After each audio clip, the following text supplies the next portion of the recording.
पण खरंच आईसाहेब, तुम्ही आलात ना की आम्हाला अगदी लहान झाल्यासारखं वाटतं. हा, हे बरं आहे.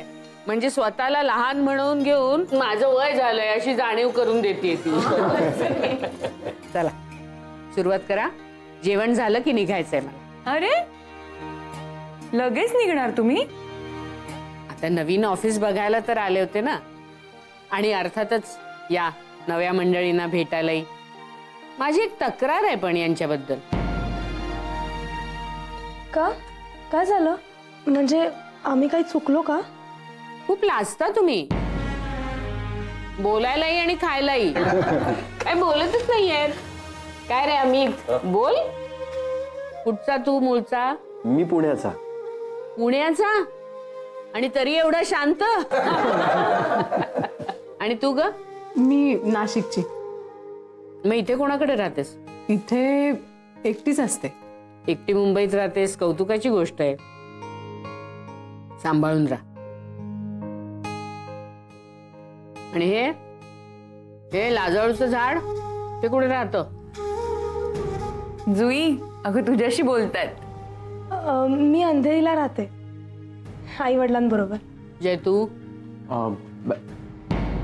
विरारला. आणि तू ग अदिती? बँड्याला. बरं अदिती, बाबा काय करतात ग तुझे? बिझनेसमॅन आहेत ते.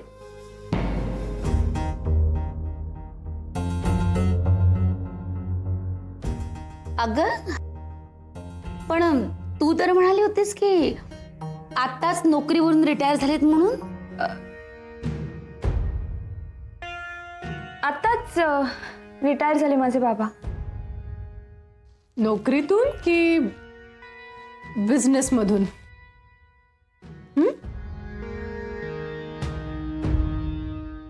रजनी, कोथिंबीरच्या डब्या दे. ती वड्यांची डबा दे. या आदिती, तू सांगत होतीस ना आईसाहेबांना? काय? आदितीच्या बाबांची फिलॉसॉफी मला खूप आवडते. म्हणजे आदिती मॅडमनेच सांगितलं होतं मला. त्यांचं म्हणणं आहे की, एक मिनिट मी सांगतो तुम्हाला नक्की काय प्रकरण आहे ते. त्यांचं म्हणणं असं आहे की बिझनेस सुद्धा नोकरीसारखा करायचा. म्हणजे 9 ते 5 आणि उरलेला वेळ घरच्यांसाठी द्यायचा, कुटुंबासाठी ना अदिती मॅडम? हा, आणि त्यामुळे त्यांनी अगदी आताही स्वतःचा बिझनेस असून नोकरीसारखी रिटायरमेंट घेऊन बाकी सगळा वेळ आता घरच्यांसाठी दिलाय. छान. अदिती, तुझ्या बाबांची कल्पना आवडली मला. बिझनेस सुद्धा नोकरी सारखा करायचा आणि उरलेला वेळ कुटुंबासाठी द्यायचा. गुड. आजकाल नोकरी करणारी माणसं सुद्धा घरच्यांसाठी नीट वेळ देऊ शकत नाहीत आणि मग अशाने माणसं दुरावतात एकमेकांपासून, अंतर पडत जातं. त्या वेळेला त्या गोष्टीला महत्त्व देणं हे खूप गरजेचं असतं. अदिती, तुझ्या बाबांचा हा विचार जर प्रत्येकाने अंमलात आणला ना तर माणसं जोडलेली राहतील.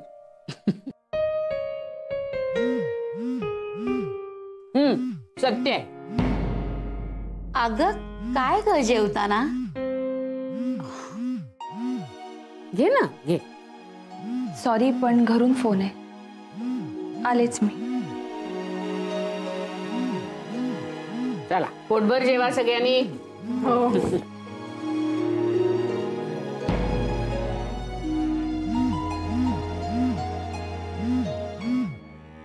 हॅलो.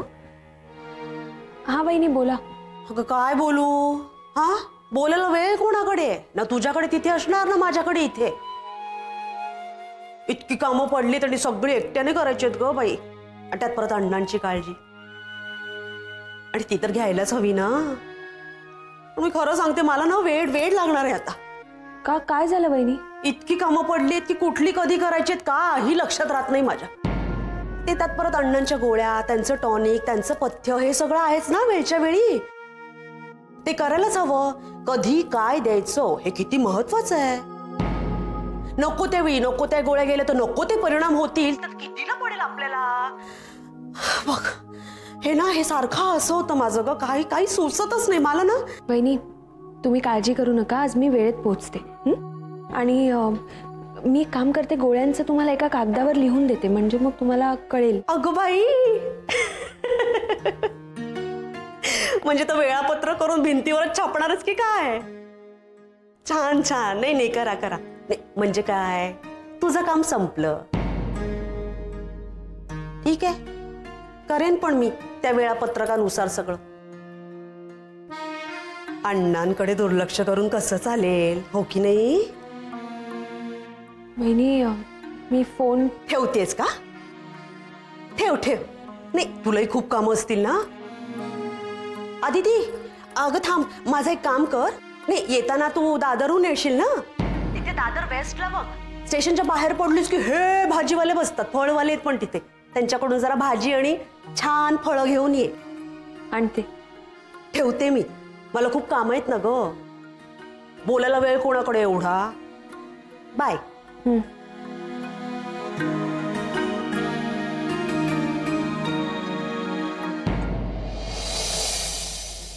आई सर आणखीन जरा वेळ थांबला असतात तर बरं वाटलं असतं. हो मलाही खूप बरं वाटलं असतं, पण मग नवऱ्यांचं काय. आईसाहेब आल्या, गप्पाच रंगल्या आणि कामं सगळी बंद झाली अशी लेखी तक्रार केली असती तुमच्या सरांकडे. नाही तसं नाही आईसाहेब, काय तुम्ही अजून थोडा वेळ थांबला असतं तर बरं झालं असतं. आपण बरेच दिवसांनी भेटलो ना, त्यामुळे असं वाटणं साहजिक आहे. पण आपली नेहमीच अशाच उत्साहात भेट व्हावी असं जर वाटत असेल तर मग मला आता गेलंच पाहिजे. आणखीन 1-2 महत्वाची कामही आहेत म्हणून निघते मी. पण मनापासून सांगते, तुम्हाला सगळ्यांना भेटून खूप बरं वाटलं. आपल्या घरातली माणसं बरेच दिवसांनी भेटली आणि विशेष आनंद म्हणजे आपल्या या घरामध्ये काही नवीन सदस्य आता सामील झालेले आहेत, त्यांनाही भेटून खूप छान वाटलं.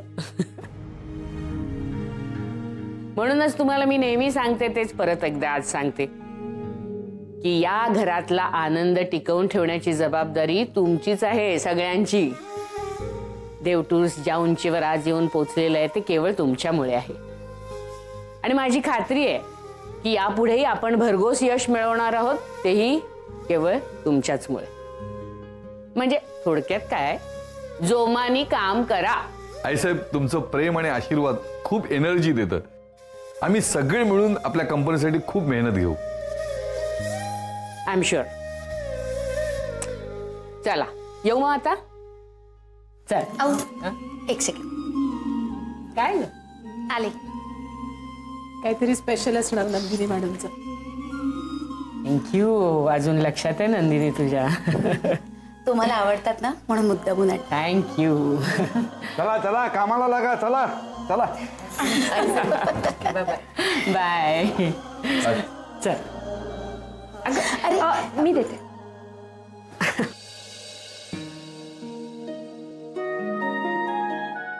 थँक्यू. बाय. बाय. बघ शेवटी आशीर्वाद हा मिळायचाच होता. आणि आदिती तुझ्या आयुष्यात येणारं सुख हे सरांच्या रूपातच असणार आहे. शेवटी जे देवाच्या मनात असतो ना तेच घडतं. आलेच.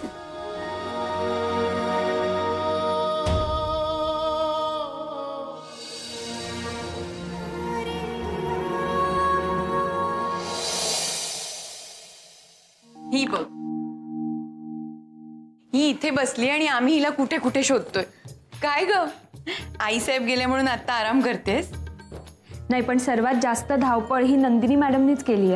हे ग, कसली धावपळ आणि कसला आराम असं काही नाहीये. पण खरंच आऊ ऑफिसमध्ये येऊन गेल्या ना की सगळं उत्साहाने करावंसं वाटतं. त्यांच्याकडे बघितलं ना की एक प्रकारची वेगळी ऊर्जा मिळते आपल्याला. करेक्ट. अगं पण तू का बसलीस इथे? अगं खरं सांगू का, आऊंबद्दल विचार करत होते. उत्तमा इतक्या वर्षांनी त्या ऑफिसमध्ये आल्या पण स्वभाव तोच. अगदी बरोबर बोललीस. केवढी कर्तृत्ववान बाई. काय काय केलं नाही अगं त्यांनी. अविनाश सर कॉलेजला असतानाच त्यांचे वडील गेले, पण आपल्या लेकराच्या डोळ्यात पाणी येऊ नये म्हणून स्वतः खंबीर झाल्या त्या. आऊंनी अविनाश सरांना फक्त शिक्षण दिलं नाही तर संस्कार दिले.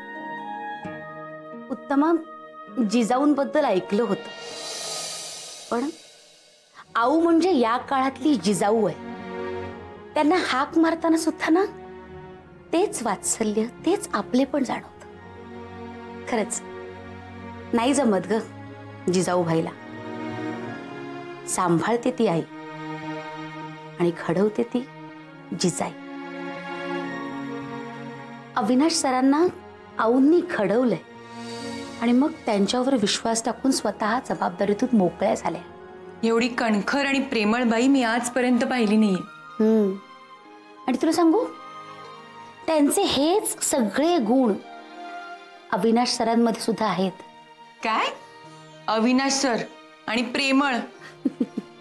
उत्तमा, काही जणांना नाही व्यक्त करता येत मनातलं प्रेम, पण करतील, लवकरच करतील. आपण निघायचं का? खूप कामं पेंडिंग आहेत. चल चला. आई, अगं थोड्या वेळ थांबायचं ना ऑफिसमध्ये, एकत्र नसतो का गेलो? अरे बराच वेळ थांबले होते मी, जेवले तिथे सगळ्यांच्या बरोबर. आणि तू अचानक परत येणार आहेस हे मला कुठे माहिती? अगं सगळं अचानकच ठरलं. उद्या एका ठिकाणी मीटिंग आहे, तिकडे जावं लागणार होतं, त्यामुळे एअरपोर्टवरनं डायरेक्ट इकडे आलो. आणि इकडे आल्यानंतर कळलं की तू अचानक व्हिजिट दिलीस ऑफिसला. Surprise visit. सरप्राईज व्हिजिटच म्हण, कारण नवरे आणि नंदिनीला बजावून ठेवलं होतं कुणालाही सांगायचं नाही म्हणून. कसं वाटलं ऑफिस? अप्रतिम. म्हणजे ऑफिसमध्ये रिनोव्हेशन झालंय, पण जुना आपलेपणा टिकून आहे याचं समाधान वाटलं मला. किती दिवसांनी भेटले रे सगळेजण. अरविंद, तांगडे, तिलोत्तमा, सगळ्यांना भेटून खूप बरं वाटलं, मज्जा आली. ती नवीन जॉईन झालेली मुलंही छान आहेत, म्हणजे मेहनती वाटतात. आणि तिला प्रमोशन दिलंयस तू, ती अदिती, हुशार आहे रे मुलगी, आवडली मला. हो, मिस दाभोळकर खूप हार्ड वर्किंग आहेत. मी तिला सांगितलं. बरं आई, मी घरी आल्यावर आपण बोलूयात का? काय आज उशीर होणार आहे का तुला? नाही, आज लवकर येईन घरी. मगाशी तुला मी मीटिंगचं म्हणालो ना, त्यासाठी उद्या सकाळी लवकर जायचं लोणावळ्याला. गुड, ये ये, तुझ्या आवडीची डाळिंबी उसळ करून ठेवते, ये लवकर. अरे वा, क्या बात आहे. थँक्यू, आलोच. Okay, bye.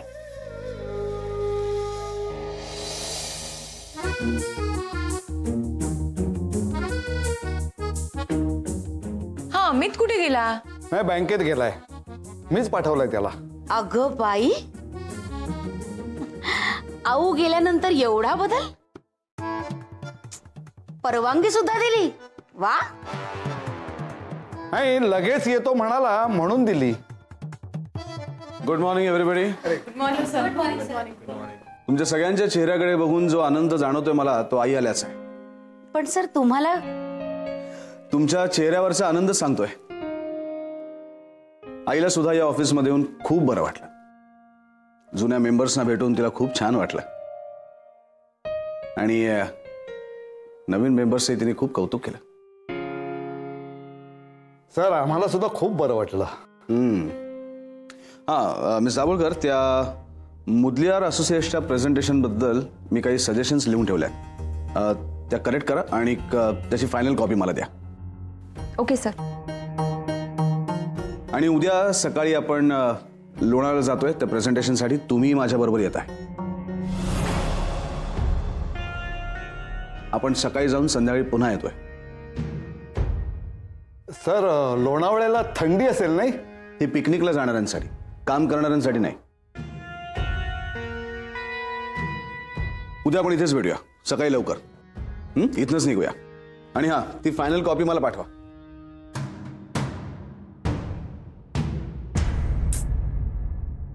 मज्जा आहे बाबा सरांबरोबर लोणावळ्याला. पिकनिकसाठी नाही, कामासाठी चाललेत.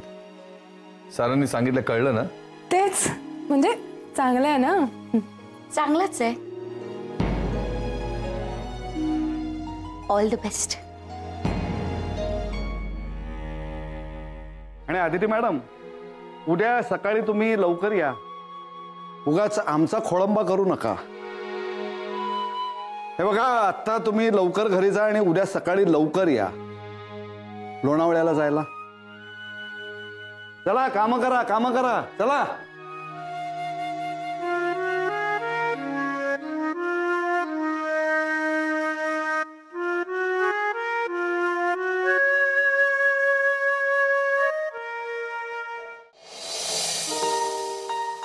अण्णांना आराम करायला सांगा. काळजी घ्या. बरं, ठेवते फोन आता. कशी आहे ग अण्णांची तब्येत? बरे आहेत आता ते. आज माझ्या हातची डाळिंबीची उसळ करून खाऊ घातली त्यांना. तुझ्या हातची डाळिंबीची उसळ? अरे वा, म्हणजे स्पेशालिटी होती तुझी. मजा आहे बाबा अण्णांची. आज वहिनींना आरामही मिळाला. आता उद्या मी अण्णांसाठी. हॅलो, उद्या काय मॅडम? हो नो, अरे मी विसरलेच. उद्या लोणावळ्याला जायचंय. मी वहिनींना सांगितलं सुद्धा नाही. आता कळवते. ते राहू दे, आधी हे प्रेझेंटेशन बघ. ओके मिस्टर जय खानोलकर. सरांनी काही सजेशन्स दिले होते, तेही ऍड केलेत. पण ते ऍड करत असताना मला काही पॉइंट सुचलेत, ते पण ऍड केले.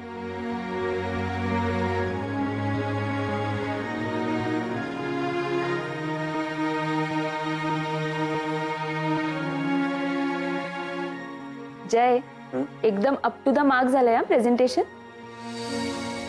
आणि हा जो मुद्दा तू इन्क्लूड केलाय ना, तो मी तर विसरलेच होते कम्प्लीट. आणि सर्वात महत्वाचा मुद्दा आहे हा. I must say, mister Jairam Khanolkar, you are the best. Thank you. तुमच्या हाताखाली काम करून शिकायला मिळतंय मॅडम. जय. हा मॅडम.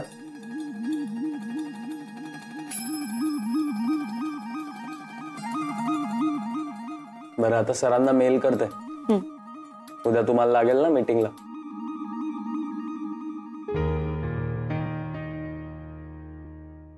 हॅलो,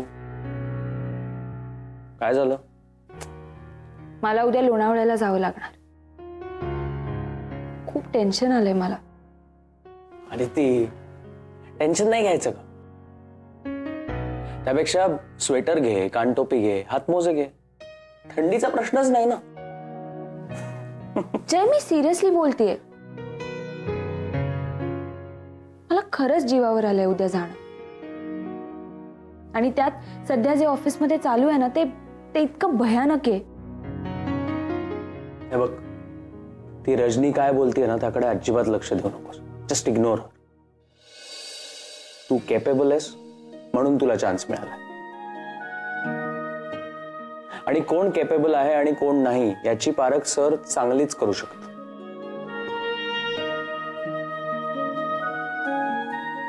मला तुझ्याशिवाय जावं लागतंय जय. तुला कळतंय का?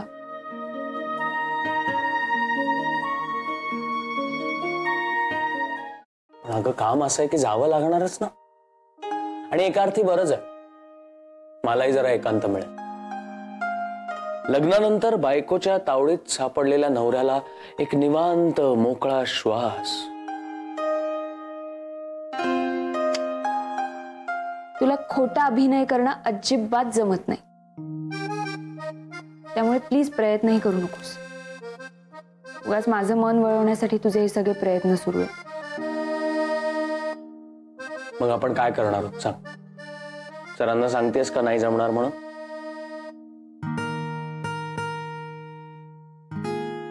ग्रेट. एक काम कर, सरांना माझ्या आयडी वरून हे प्रेझेंटेशन मेल कर. मी मेल करू? आणि तू काय करणार? तुझी बॉस आहे मी. बघच आता मी काय करते ते.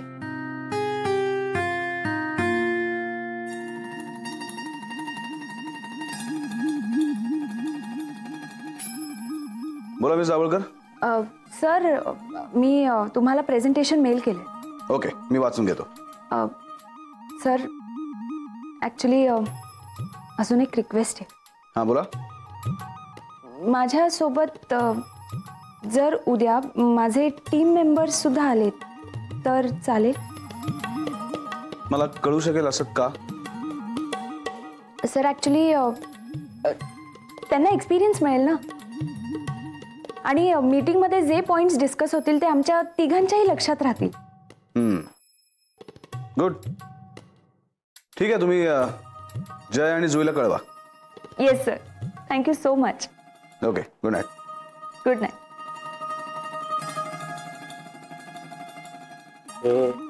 हे काय होतं? मोकळा श्वास घेऊ पाहणाऱ्या नवऱ्याला लग्नानंतर त्याच्या बायकोनी एकदाही मोकळं सोडलं नाही, कारण तो त्याच्या बायकोचा श्वास आहे. हे बरं जमतं तुला, म्हणून तर बॉस आहेस माझ्या. बरं मग मिस्टर जयराम खानोलकर, उद्या तुम्हाला तुमच्या बॉस सोबत लोणावळ्याला यावं लागेल.